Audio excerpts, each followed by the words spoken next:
تو میری بہنوں ابھی جھکے کہ ان کو پانی پلا دے دوسرے شخص کو، لیکن تیسری طرف سے آواز آئی تو ان دوسروں نے کہا کہ پہلے انہیں پلاؤ پھر مجھ کو پلانا۔ سوچو تو کیا تھے ہمارے اسلاف، اور آج ہماری زندگی کیا ہے، کتنی محدود ہو گئی ہماری اسلام کی سوچ۔ میری بہنوں یہ تیسرے کی طرف پہنچے، لیکن تیسرے کو جب پلانے کے لیے جھکے تو چوتھی طرف سے آواز آئی۔ جب وہ مشکیزہ لے کر چوتھے کی طرف دوڑے تو جانے جانے تک وہ چوتھے شخص پیاسے ہی شہید ہو گئے۔ تو انہوں نے سوچا، ایک تو یعنی کہ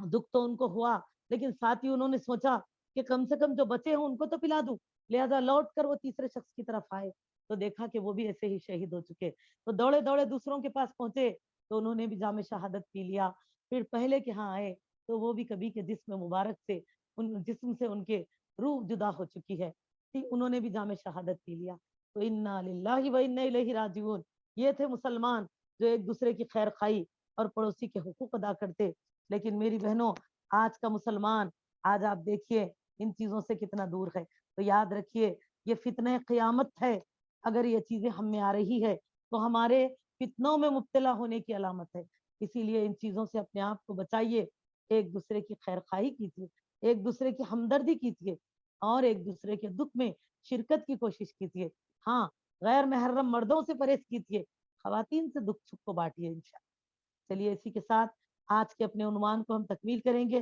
وقت انتہا پہ پہنچ چکا ہے۔ وآخر دعوانا الحمدللہ رب العالمین۔ السلام علیکم ورحمۃ اللہ وبرکاتہ۔